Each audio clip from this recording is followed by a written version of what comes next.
So Amazon just updated their dietary supplement listing requirements. It's going to mandate testing. It's going to be a huge shakeup for the industry. I just finished the webinar. We just logged off, and I really want to do this recording for you and get this information out to you guys. So let's get to it. If this is your first time here, my name is Brian, and it's good to meet you. I've been in the supplement space since 2004, helping brands comply with FDA and FTC so that they can grow their supplement brand. So with that said, let's talk about Amazon. So the current space, or prior to these new requirements, essentially Amazon is asking for documentation from you as a seller in order for you to list. They're asking for your manufacturer's GMP certification. They're asking you for a certificate of analysis.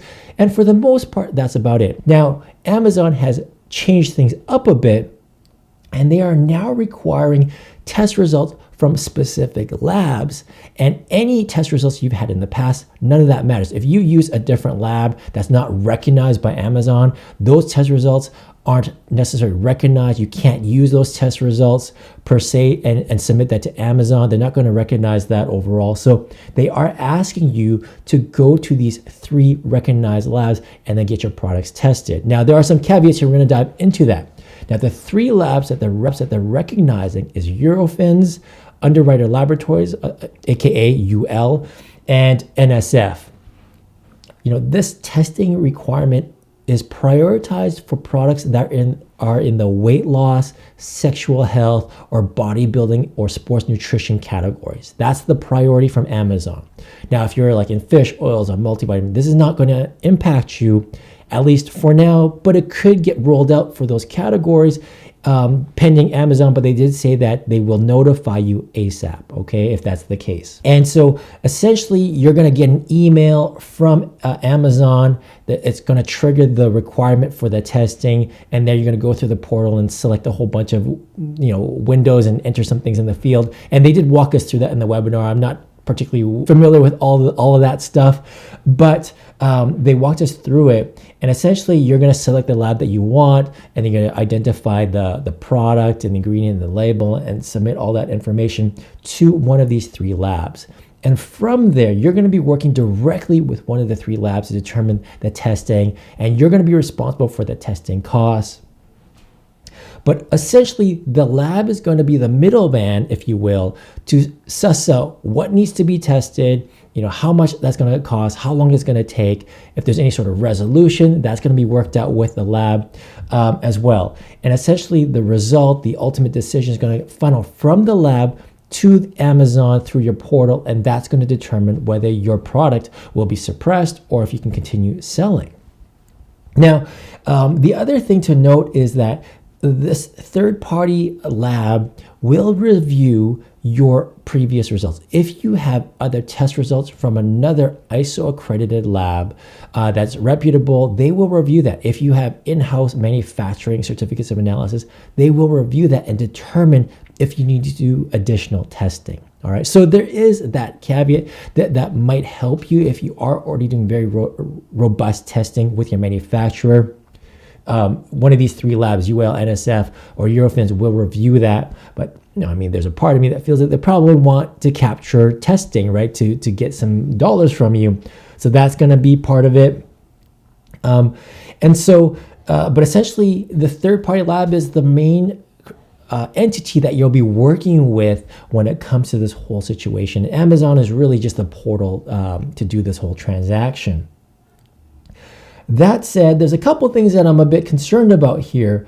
Number one is just the backlog, right? How will this impact the labs? Do they have enough people? Do they have enough staff? Can you even reach out to people? Like if there is a discrepancy, if there's an issue, if they don't get back to you on time, how do you talk to someone at NSF, UL, or Eurofins? And if I were you, I'd probably make some connections ASAP, but I'm pretty sure they're getting bombarded already, if not yesterday. And I already reached out to some people at NSF. I talked to some people today, this morning at NSF, and they've pretty much emphasized that, it's really changed things up for them, and they're going to be incredibly busy moving forward, if not already. So, what are my other thoughts here? I think if you're developing a product, if you have products right now, I think it's really important for you to build out your specifications or review your specification with your manufacturers. Some manufacturers have had very light specifications, and a lot of brand owners don't even know that. They just assume, like, if I just put the purchase order in for my product,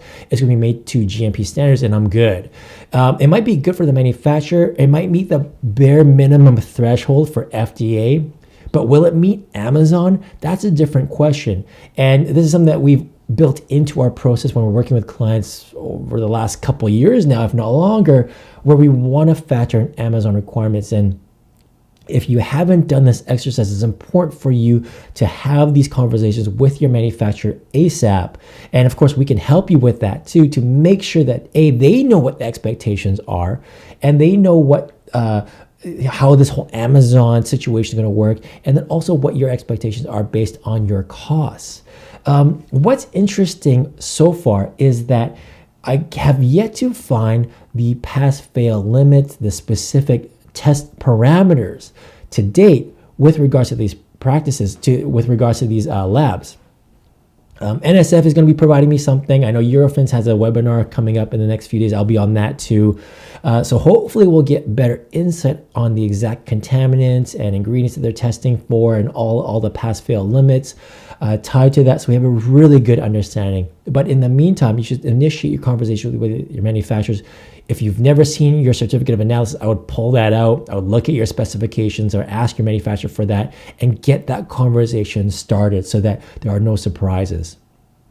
The other thing to do is if you are testing with a third-party lab, or if you're using an in-house manufacturing lab, make sure, or even using the lab that a manufacturer is using, I would start to inquire if it is an ISO certified lab, ISO 17025 accredited lab. That's what you're looking for. Because yes, those labs might not be the 3 labs that are currently accepted by Amazon.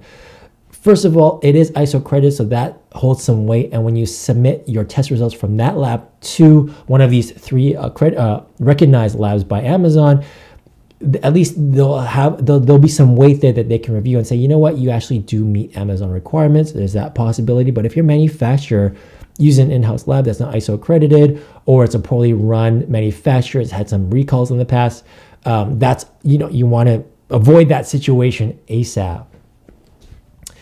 And then you just never know if Amazon is going to add another lab to this list, right? To the 3 labs right now. Hopefully they do. There are a lot of good labs out there in the industry that are doing a great job. I mean, let's be real. Eurofins has messed up. I've seen that. NSF has made mistakes.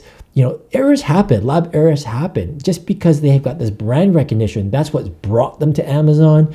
But sometimes the lab method isn't right. They don't understand the nuances of your ingredients. They don't understand the nuances of your product, the matrix interference, all those issues. Eurofins might not have that expertise, and your lab, and that might not be Eurofins, has that expertise. We want to bring that expertise to Amazon. Hopefully your lab can work with Amazon and become one of the recognized labs on this program, and at minimum be able to rationalize their position, scientifically justify their lab methods and their test results, and then convince one of these approved labs that your results are legitimate. I think that's going to be incredibly important. The last thing I want to bring up is that this is still really new. We don't know how this is going to roll out. There's a part of me that feels that just due to the sheer backlog, some of you, or many brands out there, they may do this actual testing thing properly and get their samples to the lab on time and submit this through the portal correctly, but still, just due to the lab not being able to get back to you in time, you might be late in terms of of hitting Amazon's due date for the test results. And it's no fault of you, but because it's late, your product might be at risk of being delisted or suppressed, as they called it. So we'll see. My thing here is that this is new. We don't know what the execution is going to look like. I think we're going to learn a lot more in the coming weeks and months. Maybe Amazon might tweak this program. We'll find out. I know Eurofins, like I said, they have a webinar coming out in the next few days. I will be on that and to see what happens or if they're providing any new information here. I am already in contact with NSF. So yeah, more remains to be seen. I'm working with several brands right now to make sure that we're ready for this type of a situation. So stay tuned, more to come. Be sure to watch all my other videos. If you want to get in contact with us, work on your products, make sure you are Amazon ready. If you're developing new products, we want to make sure you're finding the right manufacturers. And I know there are a lot of manufacturers out there right now that aren't even aware about these situations, about these new requirements. There's always a little bit of delay. And hopefully they'll be up to speed soon. But until then, we are educating them. And if you want to work together, let me know. Hit me up. Find me on my website, blueoceanregulatory.com. Email me, Brian at blueoceanregulatory.com. And I'll talk to you then. All right. Cheers.